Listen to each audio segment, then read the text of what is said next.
Glorificado seja Deus por este momento que nós podemos parar para ouvir ao Senhor através da sua palavra.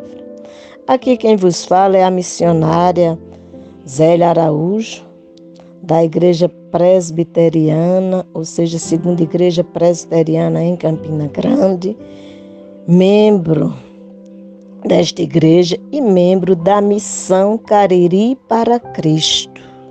Louvamos a Deus pela existência dessa missão, que tem sido instrumento nas mãos do Senhor para evangelizar o Cariri paraibano. Louvamos a Deus pela vida do pastor Silvio, que tem sido um instrumento nas mãos do Senhor para anunciar a palavra de Deus através do YouTube, por ser esse instrumento que Deus tem usado para editar a sua palavra e a mesma chegar aos ouvidos de muitos. Nós vamos neste momento estar falando a respeito da palavra do Senhor e vamos falar mais precisamente da santidade de Deus. Falando da santidade de Deus, vamos nos reportar à santidade de Deus no livro de Números. O livro de Números é o quarto livro das Sagradas Escrituras, mais precisamente quando a gente fala do Pentateuco, nós temos Gênesis, Êxodo, Levítico, aí vem Número e por último Deuteronômio. A santidade de Deus em Número, nós vamos encontrar essa expressividade no capítulo 4, no capítulo 5, no capítulo 9, capítulo 11, capítulo 12, capítulo 15, capítulo 16, capítulo 25 e capítulo 33. As ações de Deus no livro de Números revelam seu caráter santo e as altas expectativas que ele tinha para o seu povo. Ele não tolera o pecado. Não esqueça, Deus ama o pecador, mas Deus não tolera o pecado. Quando lemos em Número capítulo 4, do verso 17 ao 20, Deus diz aos coatitas que não olhem para as coisas santas. Se fizerem isso, morreriam. Você seguindo o contexto a respeito da santidade de Deus neste livro, quando você vai para o capítulo 5, os versos de 1 a 4, Deus manda que os israelitas expulsem do acampamento qualquer pessoa que tenha doença da pele, corrimento ou que esteja cerimonialmente impura. Seguindo neste livro, quando você vai para o capítulo 9, os versos de 15 a 23, nós vamos contemplar a presença de Deus cobre a tenda como uma nuvem. Segue Moisés falando ou escrevendo a respeito da santidade de Deus. E no capítulo 11, os versos de 4 a 34, Deus atinge os israelitas com uma praga, depois de eles reclamarem do maná e de murmurarem porque queriam comer carne. Você vai contemplar o povo que orou a Deus por 400 anos para que saísse da terra do Egito, da casa da servidão.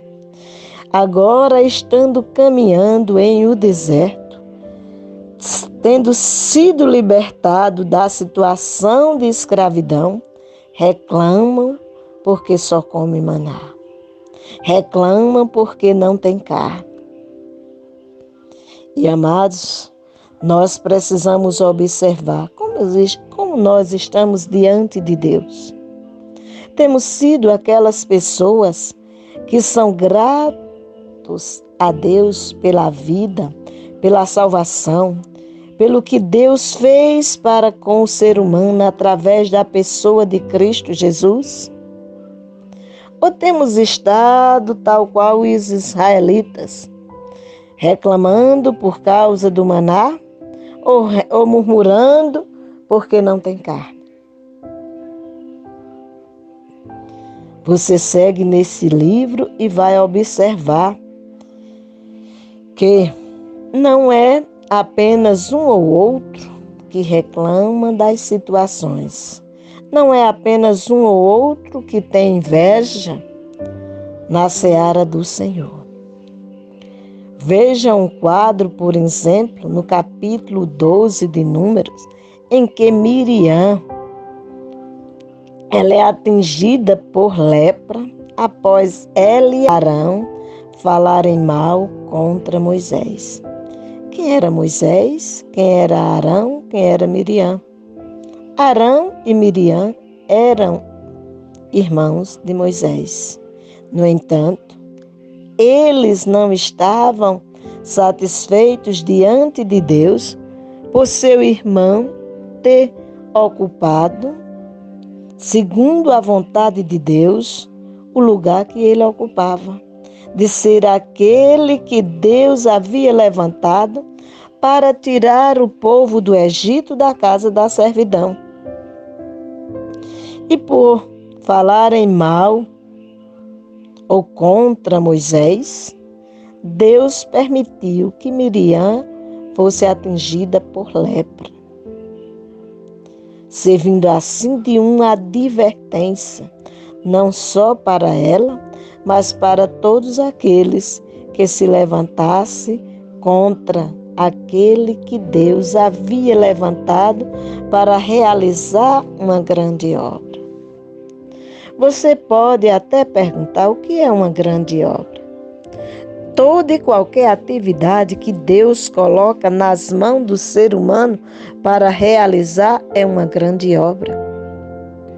Porque está fazendo a vontade do Senhor, que é soberano e santo, que pode sobre todas as coisas, porque Ele é o Criador de todas as coisas. E é Ele quem age em prol de toda a humanidade, principalmente daqueles que nele esperam. O salmista já nos diz no Salmo 40, verso 1, esperei com paciência no Senhor, Ele se inclinou para mim e ouviu o meu clamor. O salmista reflete a respeito de clamar ao Senhor. No Novo Testamento, em 1 Tessalonicenses 5,17, o Senhor diz para nós que devemos orar sem cessar. Você tem orado ao Senhor? Se nós olharmos no livro do profeta Jeremias, no capítulo 33, no verso 3, o Senhor diz, clama-me e responder-te-ei, anunciar-te-ei coisas grandes e firmes que não conheces. Você tem clamado ao Senhor? Tem buscado a face de Deus? Tem buscado aprender com aquele que é santo? Já disse o profeta Isaías no capítulo 6, lá na sua convocação para o ministério profético, ele contempla a santidade do Senhor, contempla os serafins voando de um lado ao outro e dizendo a respeito de Deus, santo, santo, santo é o Senhor. Você tem reconhecido a santidade de Deus?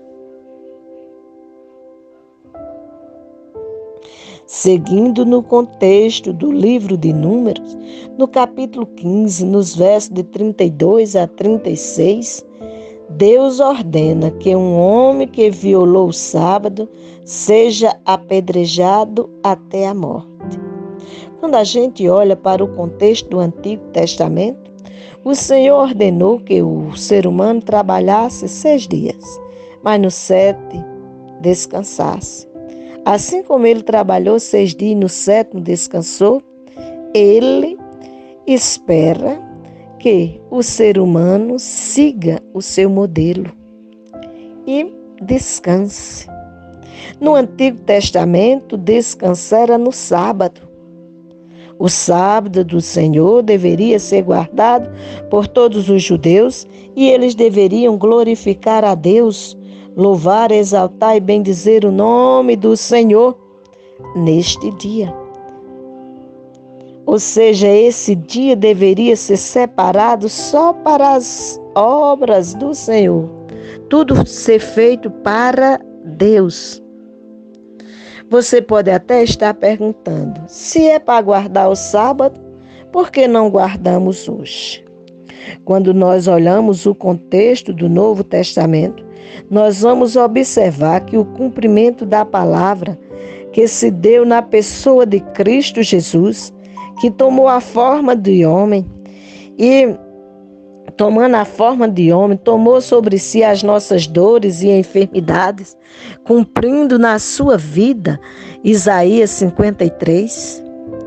Ele foi moído, foi crucificado por causa do teu e do meu pecado, mas ao 3º dia Jesus ressuscitou. E Jesus ressuscitou no domingo, no 1º dia da semana. Por isso a igreja do Senhor hoje deve louvar ao Senhor de forma específica, todo dia no domingo, seguindo ao seu Mestre. O Mestre Jesus ressuscitou no domingo. Nós, a igreja do Senhor, devemos louvar a Deus todos os dias da nossa vida. Mas o domingo deve ser reservado para nós fazermos tão somente a obra do Senhor durante todo o decurso do dia. Seguindo a respeito da santidade do Senhor, ou da santidade de Deus, no livro de Números, no capítulo 15, nos versos de 37 a 41, Deus instrui os israelitas a amarrarem pingentes às suas vestes, como um lembrete de sua santidade. O que você tem guardado como lembrete da santidade de Deus? Aqui em Número, ele disse aos israelitas para amarrarem pingentes. No livro de Salmo, no capítulo 119, no verso 11, o salmista disse: escondi a tua palavra no meu coração, para eu não pecar contra ti. O que você tem guardado no seu coração? Tem sido a palavra de Deus? Disse o profeta Isaías no capítulo 55, no verso 11, que onde a palavra de Deus vai, não volta vazia, mas faz aquilo que ao Senhor apraz.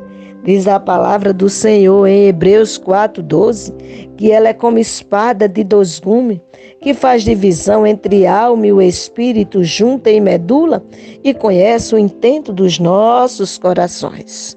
O que você tem guardado no seu coração? A palavra em Mateus capítulo 6, verso 21 diz que a boca fala daquilo que o coração está cheio. A palavra do Senhor no Salmo 119, no verso 105, diz a respeito da palavra que ela é lâmpada para os nossos pés, que ela é luz para o nosso caminho. Você quer conhecer a santidade de Deus? Leia a palavra de Deus. Você quer andar em santidade com Deus? Guarde a palavra de Deus no seu coração e a execute dia após dia, momento após momento, porque ela é lâmpada para os teus pés, ela é luz para o teu caminho. Seguindo a respeito da santidade de Deus, no livro de Números, no capítulo 16, nos versos de 1 a 35, Deus destrói Corá e os seus seguidores por falarem contra Moisés e Arão.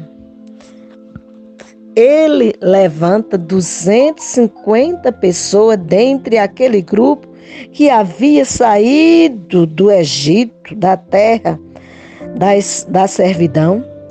E agora este grupo se propõe a confrontar Moisés e Arão. Moisés foi levantado por Deus para tirar esse povo da terra do Egito, da casa da servidão. Moisés pede a Deus e Deus consente que Arão seja instrumento utilizado por ele para anunciar ao povo a vontade de Deus. E agora o povo se levanta contra esses dois homens. E isso não agradou a Deus. E Deus destruiu todo esse povo que se levantaram contra Moisés e Arão.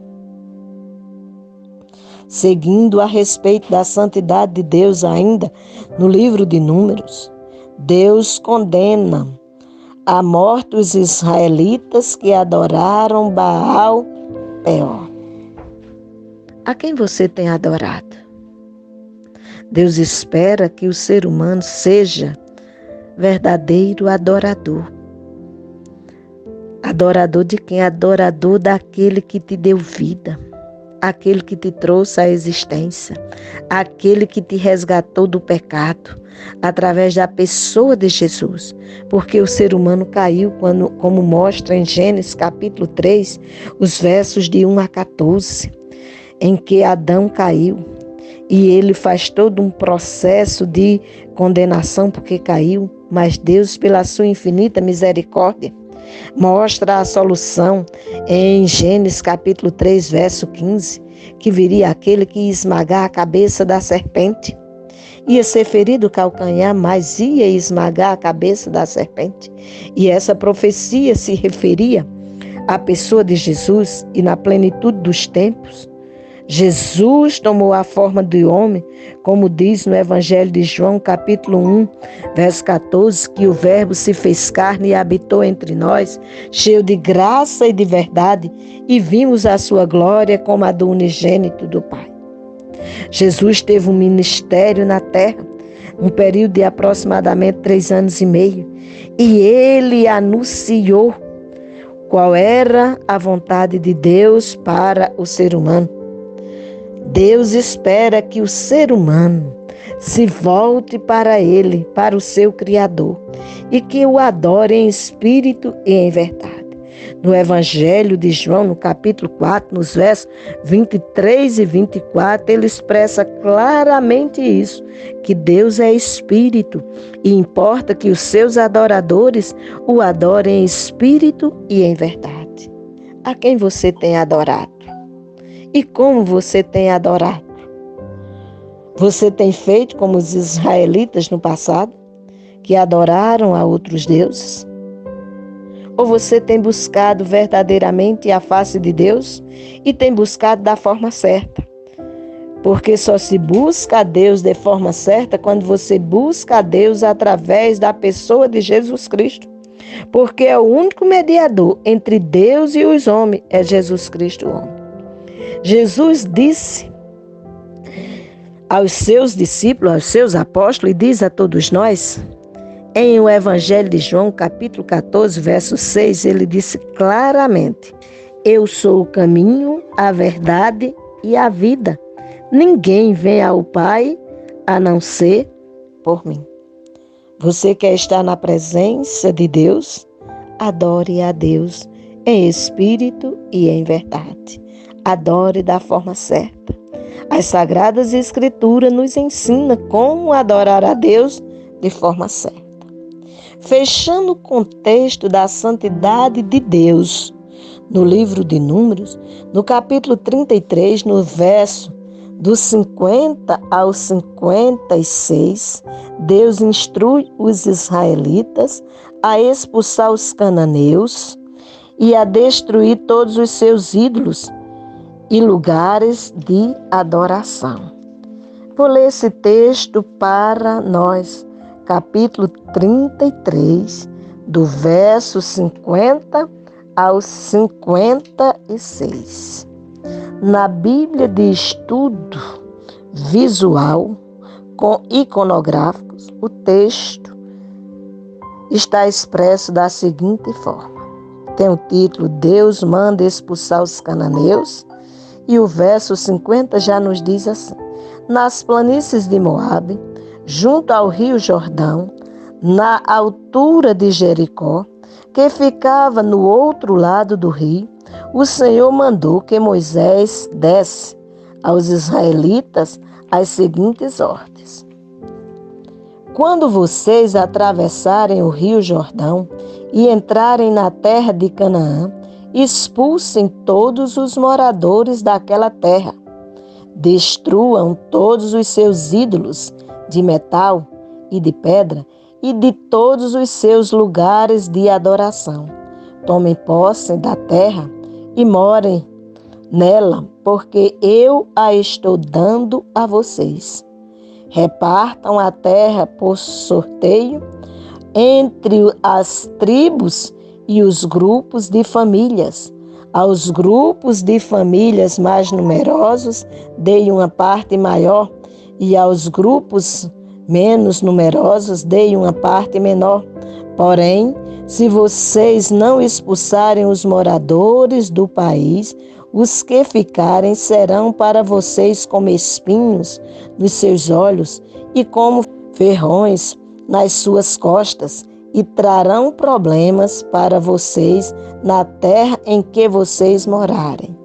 E farei com vocês tudo o que eu havia pensado fazer com eles. Deus dá a ordem e assim deve ser cumprida. Deus dá a ordem que, em Mateus capítulo 6, verso 33, que devemos buscá-lo em primeiro lugar, pois diz o texto, buscar, pois, em primeiro lugar, o reino de Deus, a sua justiça, e estas coisas vos serão acrescentadas. O que é essas coisas? O suprimento das suas necessidades, como se encontra em Mateus capítulo 6, do verso 25 ao 31. Se você buscar em primeiro lugar a Deus, você vai ver a glória de Deus na sua vida. Que Deus, pois, te abençoe e que você tenha sede em buscar a santidade de Deus. Amém.